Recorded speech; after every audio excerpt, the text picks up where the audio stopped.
Bir hatıra. Kasım ayının soğuk bir akşamıydı. İstanbul Boğazı'nın üzerinde kara bulutlar dolaşıyor, rüzgar yaprakları döndürerek sokakları süpürüyordu.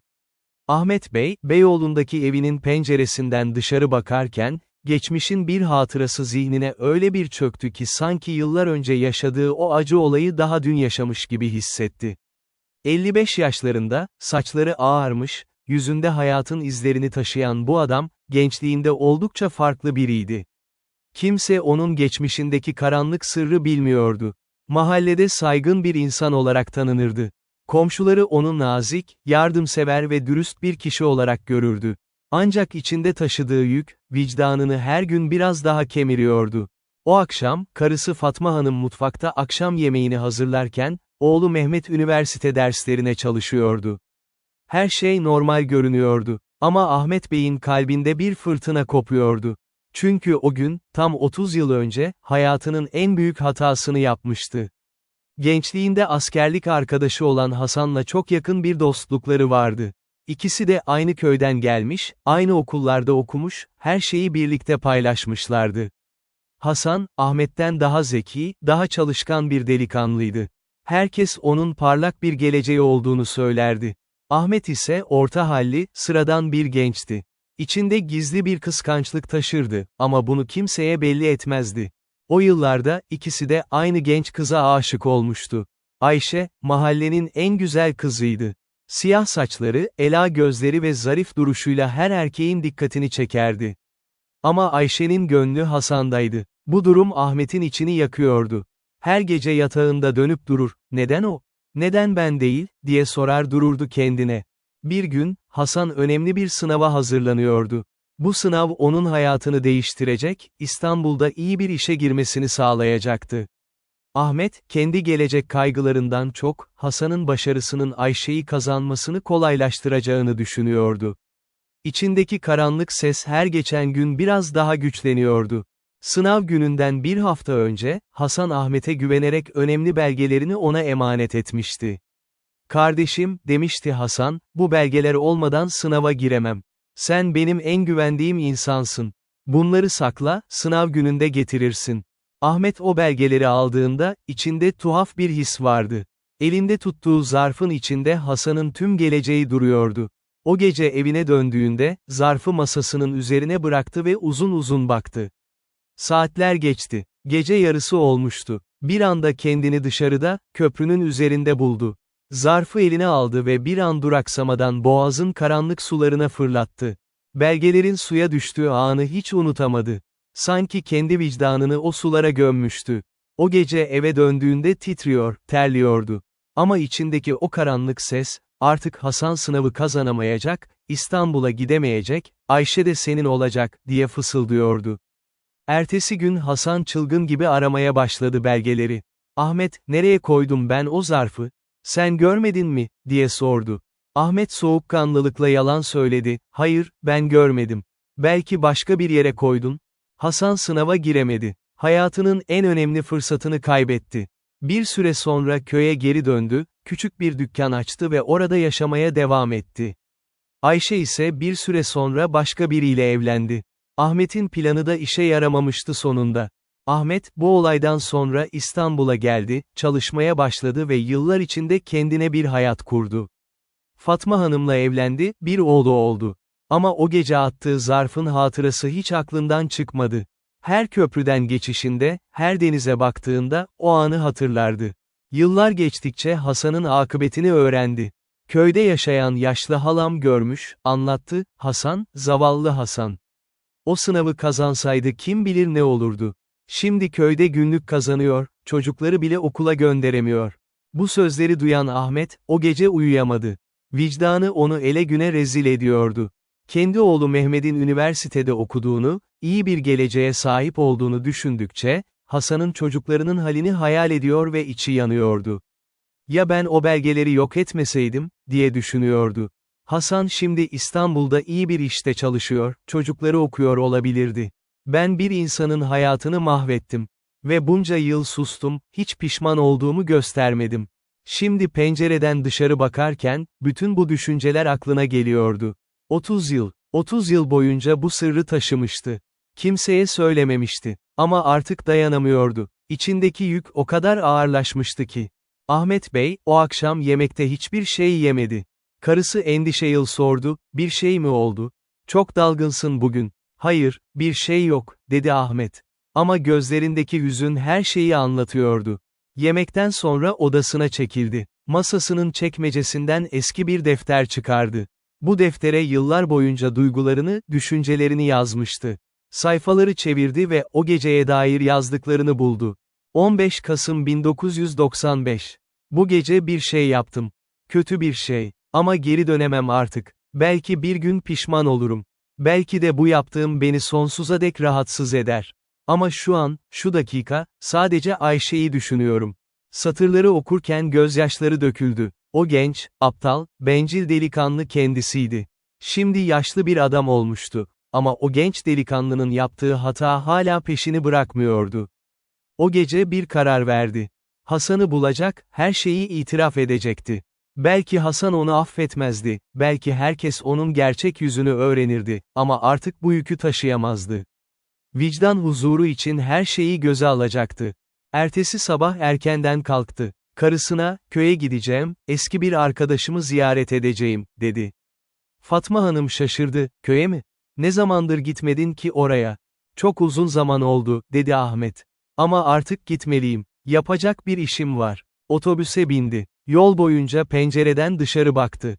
Geçen köyler, tarlalar, dağlar.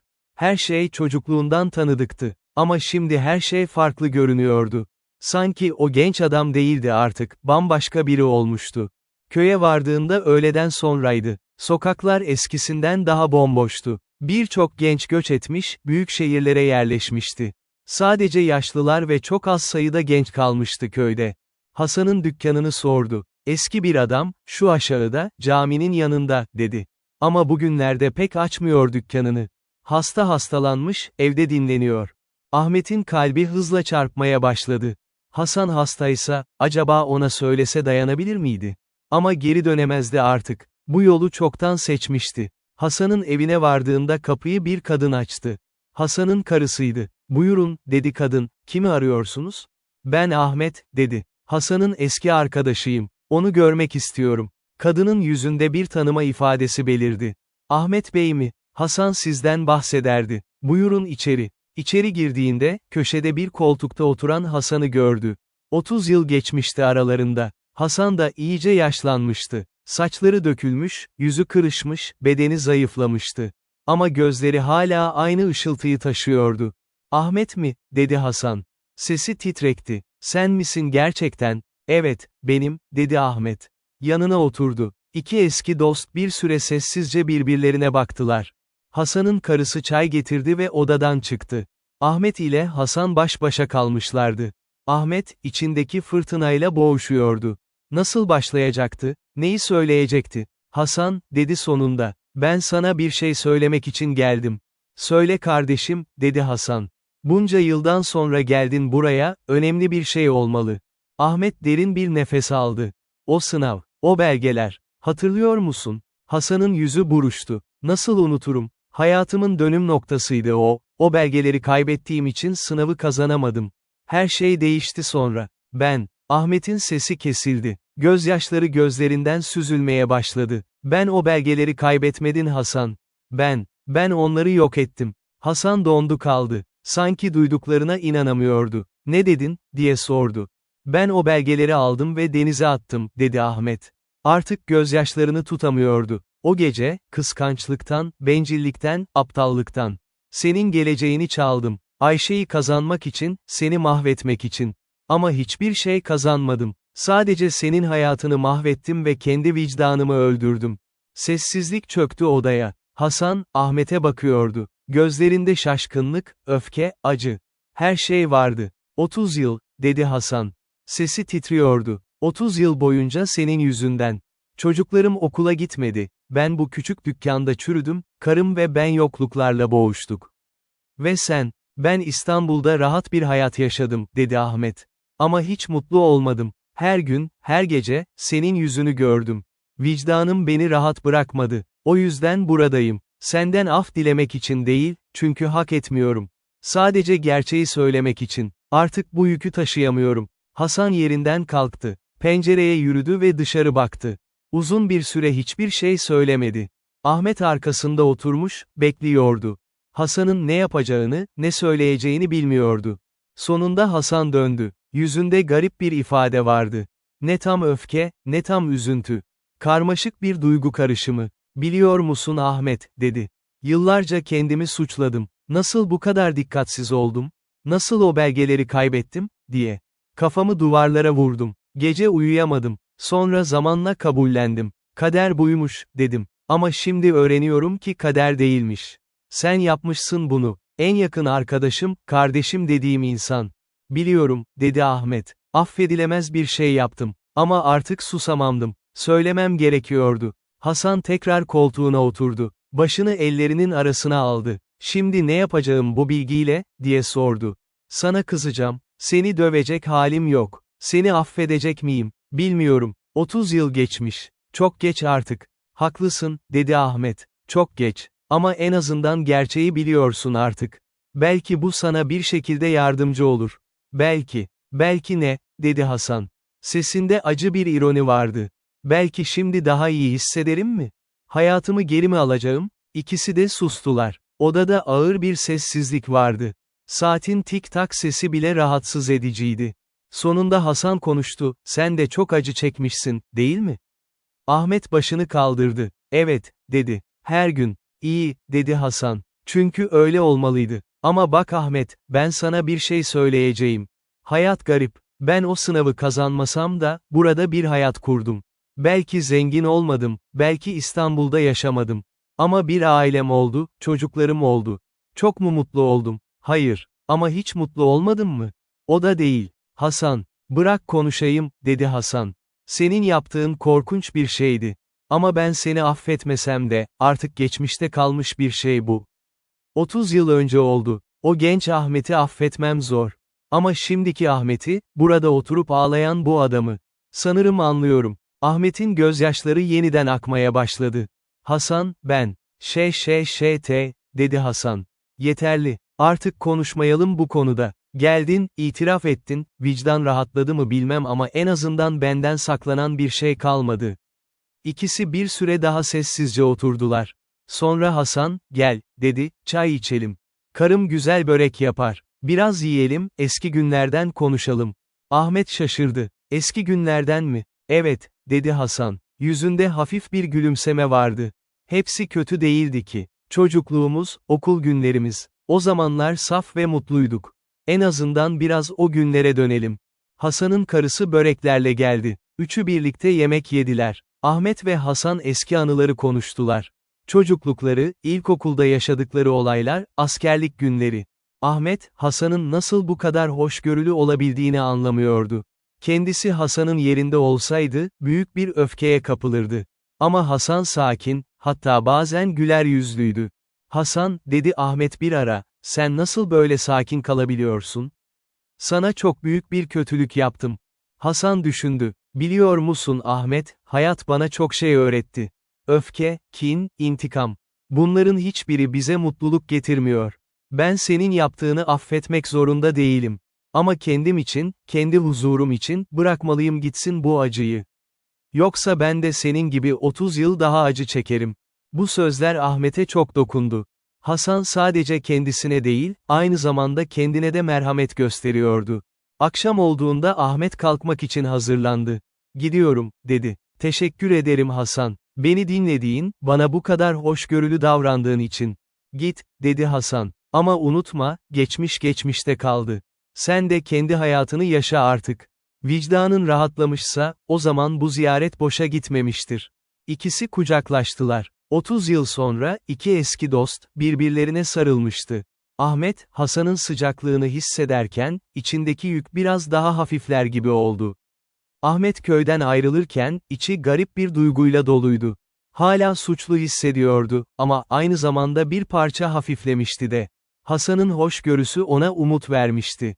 Otobüste dönerken, İstanbul'a yaklaştıkça düşünmeye başladı. Şimdi ne yapacaktı? Karısına söyleyecek miydi? Oğluna? Hayır, bazı sırlar mezara kadar taşınırdı. Ama en azından Hasan biliyordu artık. Ve bu yeterliydi. Eve vardığında Fatma Hanım kapıda bekliyordu. "Nasıl geçti?" diye sordu. "İyi," dedi Ahmet. "Eski bir dostumu gördüm. Uzun zamandır görmediğim birini. Mutlu görünüyorsun," dedi Fatma Hanım. Yüzün aydınlanmış. Ahmet gülümsedi. "Evet," dedi. "Galiba bir yük kalktı omuzlarımdan." O gece yatağına uzandığında, uzun zamandır ilk kez huzurlu hissetti. Evet, yaptığı hata hala oradaydı. Hiçbir zaman silinmeyecekti. Ama en azından gerçeği söylemişti. Vicdanı biraz olsun rahatlamıştı. Gözlerini kaparken, Hasan'ın o son sözlerini hatırladı, geçmiş geçmişte kaldı. Sen de kendi hayatını yaşa artık. Ve Ahmet, belki ilk kez, gerçekten yaşamaya başlayabilirdi. 5 yıl geçti o günden sonra.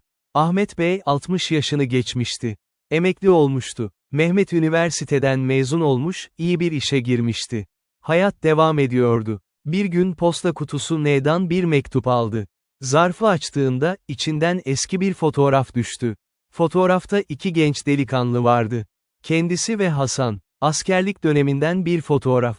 Mektubun içinde şunlar yazıyordu. "Sevgili Ahmet, bu fotoğrafı ev temizlerken buldum.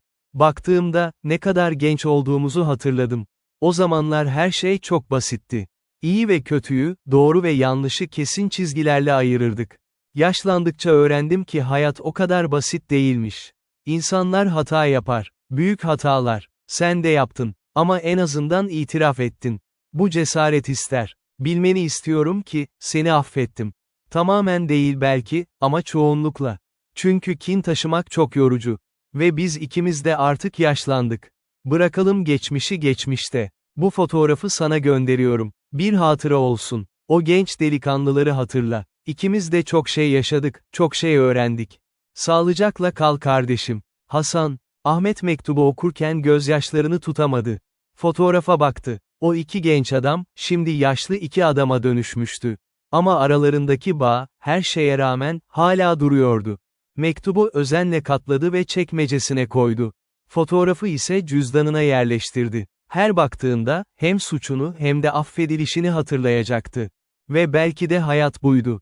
Hatalar yapmak, bunları kabullenmek, mümkünse telafi etmek ve sonunda, eğer şanslıysak, affedilmek. Ahmet Bey, o günden sonra daha huzurlu yaşadı. Geçmiş hala oradaydı, ama artık onu boğmuyordu. Çünkü gerçeği söylemişti ve en önemlisi, affedilmişti. Son